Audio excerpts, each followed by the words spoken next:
Ya está con nosotros aquí Álvaro González, el subsecretario de Asuntos Públicos de la Ciudad de Buenos Aires.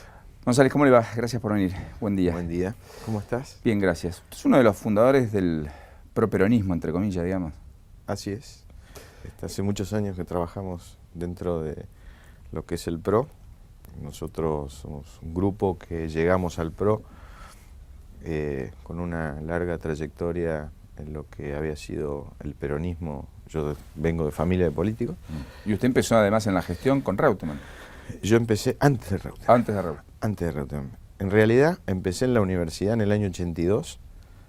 Con la militancia. Con la militancia. Después, en el 83, tuve mi primera experiencia en la legislatura de la provincia de Santa Fe. Yo estudié Derecho en la Universidad Nacional del Litoral. Y estuve hasta el 87, 91 en Santa Fe, en las dos primeras administraciones del gobierno justicialista de Santa Fe. Y en el año 92 me vine a Buenos Aires a trabajar por 6 meses y acá estoy. ¿Y se quedó? Me quedé, nunca más me volví. Casi como en la Argentina, lo transitorio. Soy porteño de nacimiento. Como dice un amigo mío, porteño por proscripción, porque soy del año 58 y mi papá en el 55 había tenido que salir corriendo de Santa Fe. Así que soy porteño por proscripción. Bueno, decía que es un poco como en la Argentina, ¿no? Lo transitorio que se convierte en permanente. Así es. ¿Macri va en busca de ese peronismo? ¿O Macri va en busca de consolidar lo nuevo independientemente de...? Yo creo que Macri está planteándole a la sociedad un tema, a mi gusto, absolutamente interesante en la política argentina. Yo creo que hoy, si uno le pregunta a la sociedad argentina cuál es el valor de los 30 años, lo primero que van a rescatar es el sistema, que es la democracia. Sí. Ahora, la segunda pregunta es, ¿la democracia resolvió los problemas de la sociedad? Seguramente vamos a encontrar un porcentaje importante que va a decir que no resolvió todos los problemas. No, claro. En esos 30 años tuvo la oportunidad, 2/3 de esos 30 años, administrar este país el peronismo. 1/3 el radicalismo. El radicalismo carga con la pesada herencia de no poder haber terminado ninguna de las 2 administraciones que le tocó encabezar. De Alfonsín ni de la Rúa. Y el peronismo hoy no puede exhibir coherencia a lo largo de estos 30 años, en donde hubo una década neoliberal y otra década populista. Entonces me parece que Macri lo que está diciendo es, señores, me parece que si el sistema es la democracia, si hace 30 años que gobiernan los mismos, la Argentina se merece un cambio. Y en ese cambio, lo que Mauricio está planteando es que debemos dejar de hablar tanto de ideología y empezar a hablar de situaciones que la Argentina necesita, que son soluciones, que son encarar los problemas desde el lugar que se tienen que encarar y no desde el lugar ideológico de donde yo los miro. Entonces, desde ahí me parece que la sociedad está buscando un cambio y me parece que ahí es donde aparece la oportunidad histórica para Mauricio y creo que para la Argentina también, de tener en el próximo periodo en una administración nacional a un hombre que es un hacedor, en donde no vamos a discutir tanto de dónde venimos, si nos vamos a poner de acuerdo entre todos hacia dónde vamos. O sea, sintetizar lo diverso y en definitiva obrar en consecuencia. Así es. En esa lógica, digamos, ¿usted cree en una idea de una coalición republicana? El 22 o el 21 de abril estará la puesta en escena de todo un espacio de la política que intenta construir una alternativa por afuera del peronismo, encarnada por el radicalismo, el Frente Amplio Progresista, la Coalición Cívica, Proyecto Sur, Libres del Sur, entre otros. ¿Usted cree que Macri podría participar eventualmente de una interna que la sociedad diga dentro del esquema republicano no peronista, de aquellos que defienden determinados valores, etcétera, independientemente de esto que usted marcaba, la ideología, porque efectivamente uno entiende que Wiener y Macri expresan situaciones diferentes de la política, que puedan sintetizar esa opción real de poder o no? Lo primero que te quiero decir es que para mí nosotros hoy estamos intentando construir una tercera vía. A partir de esa construcción, obviamente bienvenido sea cualquier tipo de diálogo. Y a partir de ahí, ver, y no tener una actitud simplista en donde vos armas una gran paso entre gente muy diversa con la única idea de que ese paso es lo que te garantiza quién es el futuro presidente de la República Argentina. Entonces, desde ese lugar, me parece que todas las conversaciones en política son válidas. Lo que hay que tener muy claro es para qué y cómo se transforma ese para qué, en qué estructura se transforma ese para qué, porque si después vamos a terminar, como le pasó a UNEN en la capital federal, que hizo de las PASOs una herramienta política interesante, que la sociedad acompañó con un voto importante, ahora que cuando tiene que transmitirlo en una coherencia legislativa tiene 5 bloques, yo creo que son temas que hay que ir conversando. Tendríamos que hablar mucho antes, lo que vemos con algún grado de satisfacción es que se terminaron los anti. Sí, que hay posibilidades de diálogo. El límite es Mauricio Macri a no descartar que eventualmente puedan confluir. Exactamente. O sea que usted tampoco lo descarta, digamos. Yo no descarto nada, porque en política nadie puede descartar por anticipado nada. Lo que sí creo es que para que se dé una situación de esa característica hay que conversar mucho. Respecto al predio de Villa Lugano, ¿usted cree que se va a producir el desalojo? Bueno, la orden judicial te escuchaba en la apertura del programa. Hay la información que tenemos, la información periodística, todavía no ha sido notificado el fallo.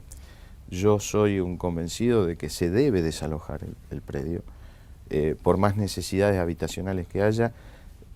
Los porteños hoy que están instalados en ese predio, están instalados sobre un predio contaminado. O sea, cuyo pasivo ambiental nunca fue remediado. No fue remediado, hay todo un plan para remediarlo. Hoy leía en algún medio esta mañana que esa remediación lleva no menos de un año. Ese predio fue durante muchos años un cementerio de autos de la Policía Federal. Entonces, me parece que la necesidad habitacional es una necesidad. Ahora, no sobre la salud del propio necesitado. O sea, y me parece que tampoco se puede validar las apropiaciones, las usurpaciones. Entonces, bienvenido sea el fallo de la Cámara. Ahora hay que ver, y me parece rescatable también, esta posibilidad de que sea la justicia la que diga que tengamos lo que debiera ser normal en cualquier administración que se comparte en jurisdicciones, como es la capital federal con el gobierno nacional, que intervengan todas las fuerzas de seguridad, que se tomen todos los recaudos, asistentes sociales, el SAME, lo que sea, por si hubiera algún problema. Pero básicamente los propios necesitados que están hoy tomando debieran entender que no se pueden quedar ahí. Porque además uno sabe cuándo empiezan estos procesos, nunca cuándo terminan. Y ya ha habido muchas alertas de intendentes del conurbano, intendentes del interior, etcétera, por tomas recurrentes. Parece ser un modus operandi de algunos vivos que terminan después vendiendo esos lotes que ni siquiera les pertenecen. Bueno, y jugando con la pobreza del otro. La necesidad tiene cara de hereje. Entonces hay algunos vivos que han hecho big negocios con esta usurpación.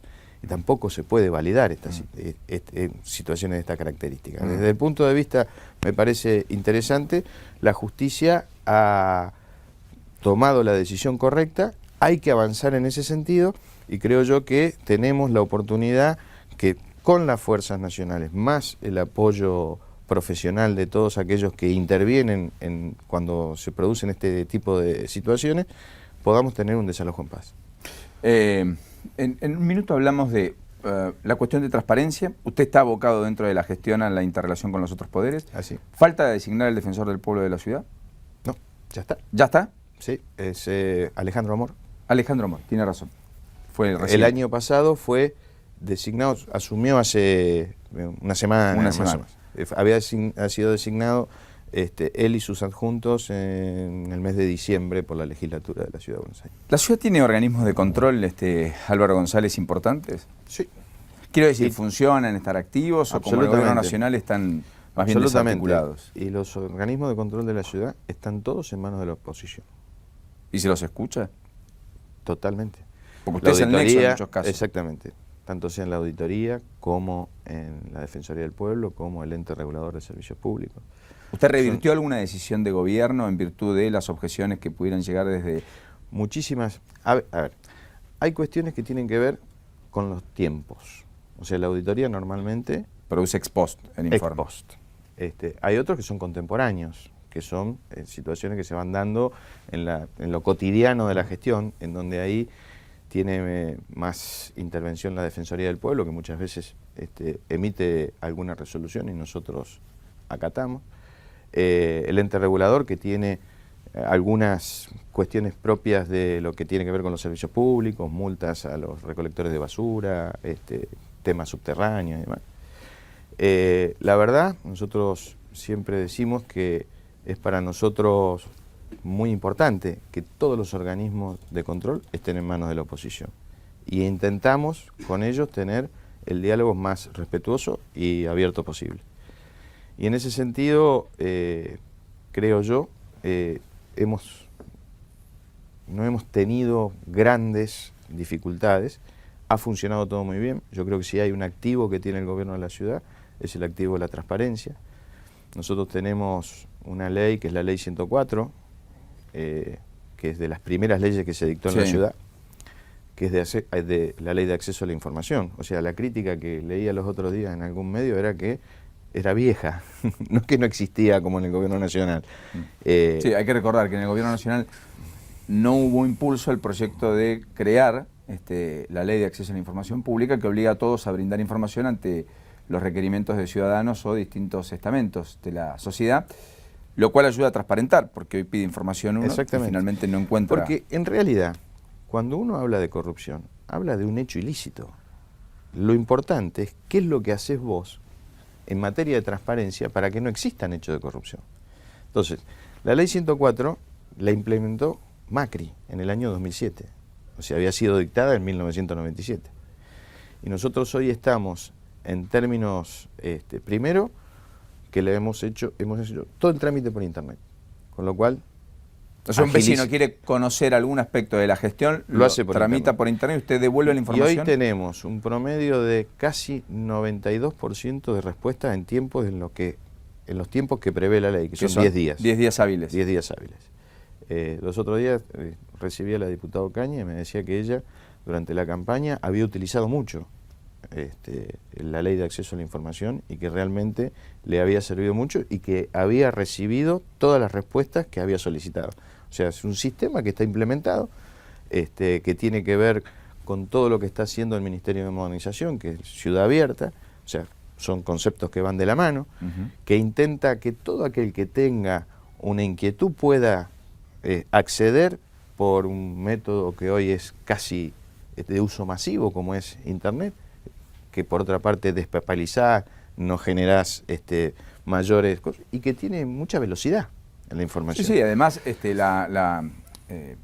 la ciudad abierta, entre otras cuestiones, incluye el concepto de poder pagar los impuestos a cualquier hora del día, de poder hacer trámites, de poder hacer denuncias. Estamos trabajando con el Ministerio de Modernización en implementar un sistema para que la gente también pueda acceder al presupuesto de la ciudad, que hoy lo puede hacer porque está colgado en la web, pero de un modo mucho más ágil, copiando algún modelo español que es de muy fácil acceso y de fácil entender, con lo cual eso creo que va a estar implementado en el corto plazo. Ya tuvimos una reunión con Modernización, tuvimos una reunión con el ministro Grindetti y estamos terminando de implementarlo para que sea más participativo, para que pueda interactuar el vecino con la información presupuestaria, que es en definitiva la que te termina dando la orientación del gasto, hacia dónde vos... Y hacia dónde están las prioridades, ¿no? Exactamente, que creo que ha sido el mérito de esta administración de Mauricio, cómo fue cambiando la composición del gasto. Cuando nosotros llegamos al gobierno, del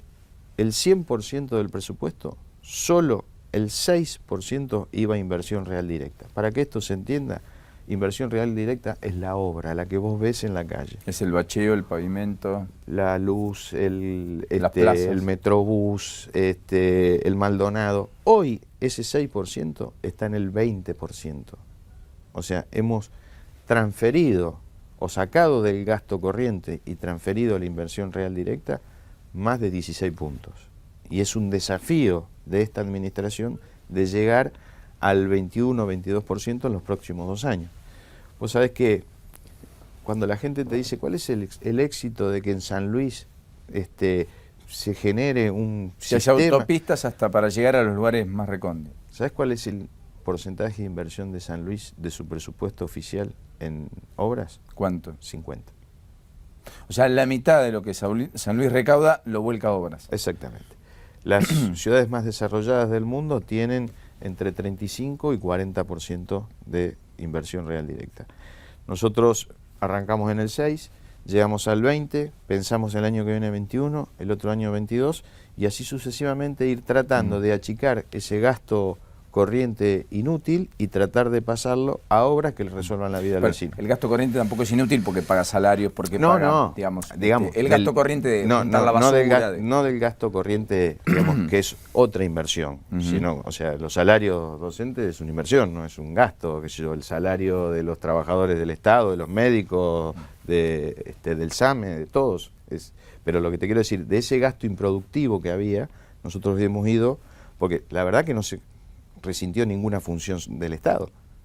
O sea, no hay un Estado ausente producto de que lo único que hacemos es obra. Al contrario, hay un Estado muy presente que aparte hace obras. Sí, yo y lo que diría es que algún cuestionamiento a propósito de Villa Lugano, etcétera, es que me parece que una materia pendiente es la construcción de viviendas. Me parece que no hay un foco ahí de la ciudad. Yo creo que hay una convicción en algunos sectores del PRO de decir, más que el Estado construya viviendas, demos créditos, etcétera, fomentemos que accedan a un terreno, pero que el que lo construya sea otro. Ahí, digamos, debiéramos hablar de la política de vivienda de la República Argentina. Y después podemos hablar de la capital federal.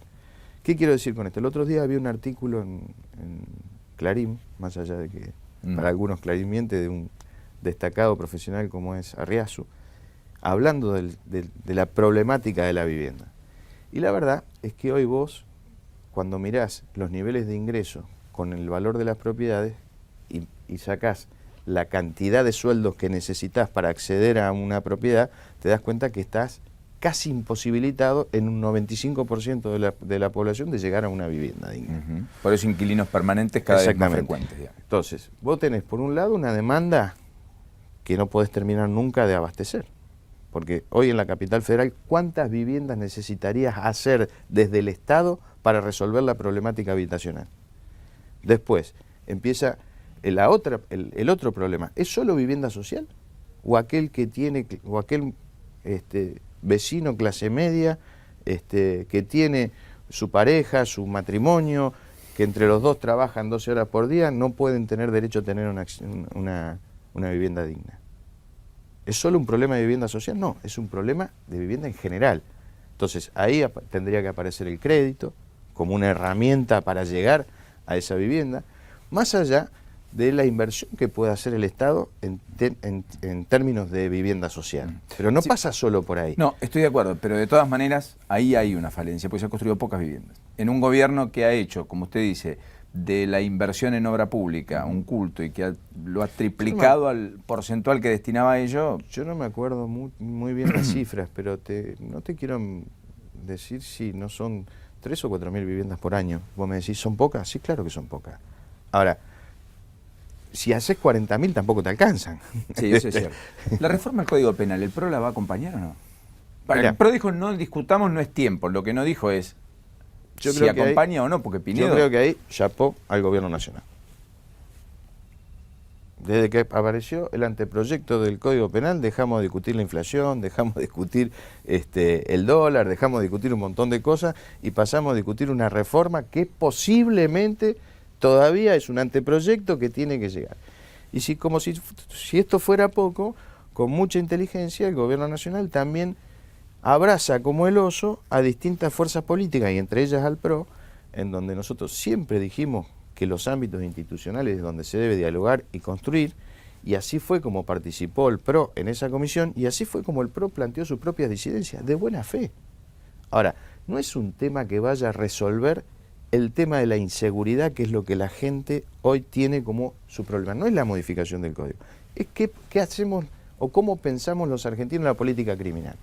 Y yo te digo una cosa, lo primero que deberíamos discutir es la Constitución Nacional. ¿Vos qué pensás que cree la sociedad que para qué están las cárceles?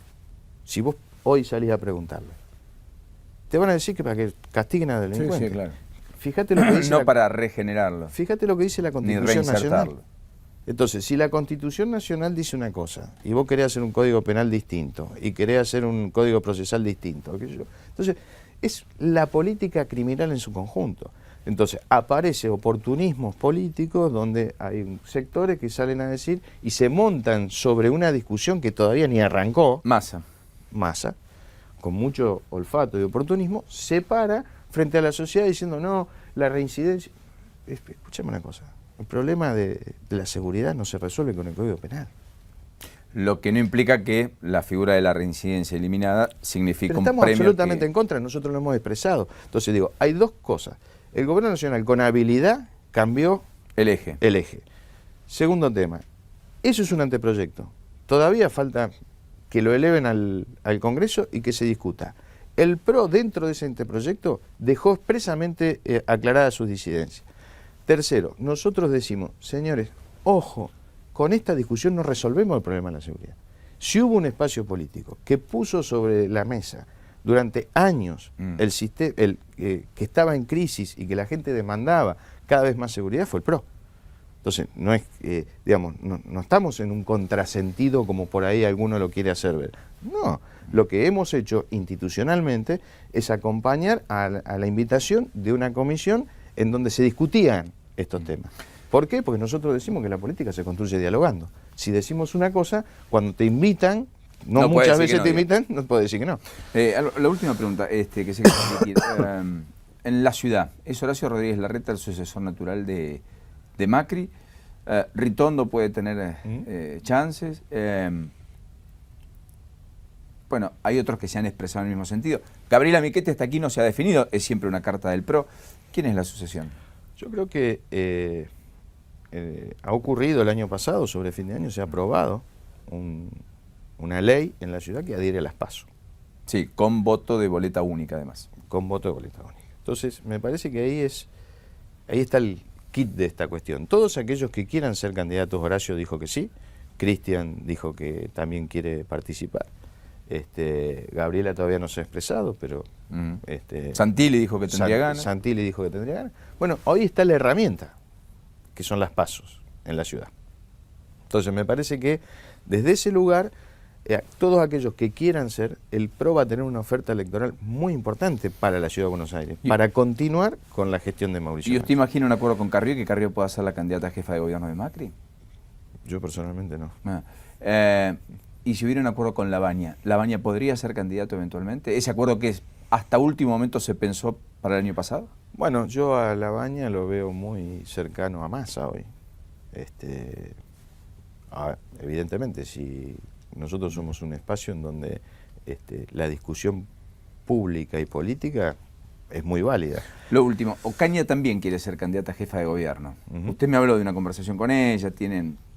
Sí, digamos, Ocaña llegó con su partido, Confianza Pública. Exactamente, pero no ve posibilidad de una confluencia. Nosotros vamos a hablar con todo el mundo y me parece, volviendo un poco al principio de nuestra conversación, que no se construye la política sino a través del diálogo. Después hay que ver si de ese diálogo surgen las condiciones para poder participar todos juntos en unas PASO. Álvaro González, gracias. No, gracias a ustedes. Muy gentil por haber venido. Pausa, no te vayas, ya nos reencontramos.